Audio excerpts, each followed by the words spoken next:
Assalamualaikum warahmatullahi wabarakatuh. Para pemirsa Indaki TV yang mencerahkan. Jadi semoga dengan kita mendengar pemirsa dari Indaki TV ini yang mencerahkan, semoga mencerahkan slogan ini, mencerahkan kita semua, ilmu kita, wawasan kita, juga mencerahkan rezeki kita, entah itu sehat, ilmu yang luas, dan pengetahuan. Para pemirsa Indaki TV yang saya hormati, kali ini kita kedatangan narasumber, beliau yang berasal dari jauh, yakni dari kota Malang, yang mana beliau berhijrah ke Surabaya, yakni atas dasar dakwah untuk menyampaikan ilmu-ilmu beliau. Ibarat ada pantun, ada air, ada sumber, dibawa dari Tegal, dari Kendal ke Semarang. Ada narasumber, kalau kita tidak kenal, maka sangat sayang. Untuk itu, saya bacakan biografi beliau. Beliau bernama ialah Kiai Haji Muhammad Ibnu Imam Al-Muhyi. Beliau lahir di kota Malang pada 15 Oktober 1965. Beliau mengenyam beberapa ilmu di pesantren. Yang pertama, beliau adalah alumni dari Pondok Pesantren An-Nur II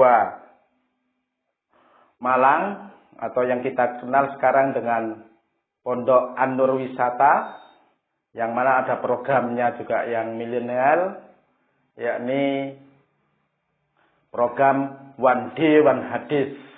Jadi satu hari satu hadis bisa diikuti dengan di linknya. Dan beliau juga menuntut ilmu di Pondok Pesantren Tebu Ireng Jombang, yakni pondok pendiri dari Nahdlatul Ulama Kiai Hasyim Asy'ari. Beliau juga melanjutkan pendidikannya di Pondok Pesantren Al-Haqiqi Al-Falahi Joyonegoro Dersmo Surabaya.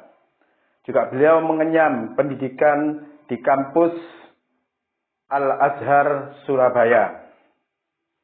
Selain itu, beliau saat ini menjabat beberapa pengurus dari berbagai organisasi. Yang pertama adalah pengurus dari Indaki, yakni Ikatan Dakwah Dai dan Khotib seluruh Indonesia. Kemudian beliau juga menjabat pengurus Surya Ranting Medoan Semampir, juga menjadi wakil Surya Majelis Wakil Cabang NU Sukolilo, dan beliau juga mengasuh jamaah istighosah, yakni jamaah zikir Padang Ati, yang kegiatannya 1 bulan sekali. Mudah-mudahan dengan apa yang nanti kita dengarkan dari beliau, yakni dengan tema dakwah di era milenial di kota metropolitan Surabaya ini. Assalamualaikum Kiai. Waalaikumsalam warahmatullahi wabarakatuh. Alhamdulillah, gimana kabarnya? Alhamdulillah khair, sehat-sehat semuanya. Kiai, mohon pencerahan bagaimana menyampaikan Islam atau dakwah, mengajak orang kepada Islam, mendalami ilmu Islam, mendalami ritual Islam, ibadah Islam di era yang saat ini, yang zaman penuh dengan milenial, yang penuh dengan pergaulan-pergaulan yang sains dan teknologi dan kebudayaan yang paradok ini. Terima kasih.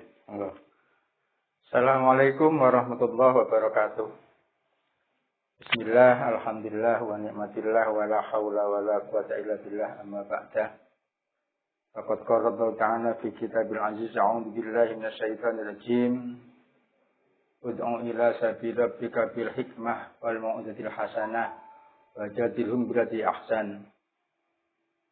Wa qala Rasulullah sallallahu alaihi wasallam, ballighu anni walau ayah. Al-hadis atau kama qala amma ba'du.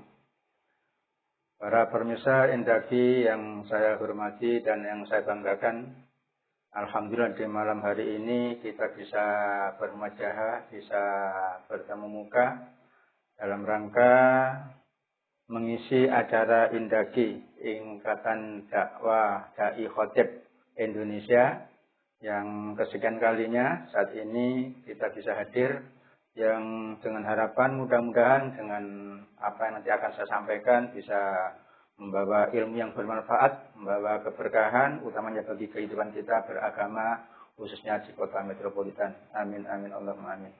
Tak lupa salat masalam biqauli Allahumma sholli ala Muhammad. Kita haturkan kehadiran beliau, Nabi Agung, Nabi akhir zaman yang telah membimbing kita bersama melalui warisan-warisannya, melalui risalahnya. Alhamdulillah kita bersama ditakdirkan oleh Allah bisa mengikuti jejak Rasulullah. Mudah-mudahan kita bisa istiqomah sampai ajal menjemput masing-masing dan kelak mendapatkan derajat husnul khatimah sehingga bisa bertemu Rasulullah dan memperoleh syafaat kubra yaumul qiyamah. Amin, amin, Allahumma amin.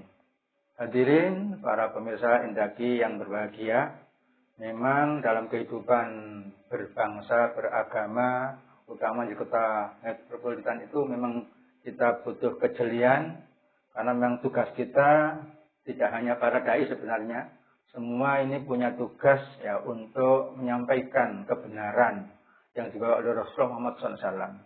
Oleh karenanya sekecil apapun harus kita upayakan peran kita, terutama para dai ya, yang memang harus lebih jeli dalam menghadapi kehidupan yang modern ini, yang penuh dengan ya rona-ronanya. Ya, kita harus bisa berupaya. Pertama memang satu yang harus dimiliki seorang dai itu adalah harus memang ilmu yang mumpuni, harus paham apa yang disampaikan, ya harus jangan hanya copy paste. Kadang-kadang sering kita sekarang itu banyak sekali mereka yang hanya berguru kepada Google, pada YouTube, ya sehingga yang banyak sekarang yaitu ya jadi YouTubiah, YouTubiah ya gurunya terkenal Syekh Google, radhiyallahu an. Oleh karenanya kita harus lebih intensif untuk banyak mengkaji, belajar dan belajar, terutama agar yang kita sasar, yang kita inginkan mereka betul-betul memang memahami, ya. Dan sebagai seorang khotib atau seorang dai harus bisa memiliki itu, ya. Dengan pengetahuan yang banyak itu yang harus dimiliki. Yang kedua memang harus, kalau bisa itu sasaran dakwah harus disurvei dahulu, ya. Jadi mereka itu bahasanya apa, ya. Mereka itu lingkungan di mana, perkampungan, lingkungan kampus, lingkungan pendidikan dan lain sebagainya. Seperti yang sekarang saya jalani ini di BPG Provinsi Jawa Timur, yang tiap hari Kamis Ganjil itu di siang kajian, siang pada salat zuhur itu ada kajian kitab Fathul Qorib, ya. Mereka antusias sekali dengan ilmu-ilmu agama yang memang yang dasar-dasar itu perlu kita tekankan kepada mereka saudara-saudara kita. Ya.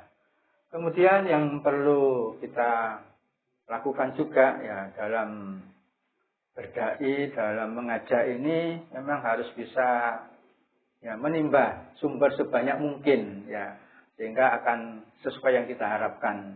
Bisa jadi kalau bahasa saja tidak bisa diterima, kita akan bisa gagal dalam mencapai sasaran ya, berdakwah itu. Ya. Yang ketiga harus hati-hati memang. Ya kadang-kadang kita tergoda ya, karena orang itu kalau sudah punya citra di masyarakat, ya mungkin juga bisa istilahnya orang sekarang itu followernya banyak sekali. Mereka mesti akan ada yang menggoda ya, dengan iming-iming bayaran lah, dengan iming-iming jabatan lah. Makanya harus kita bedakan. Upayakan, usahakan harus murni untuk mengajak kebaikan. Makanya ruh dakwah itu adalah al-ikhlas.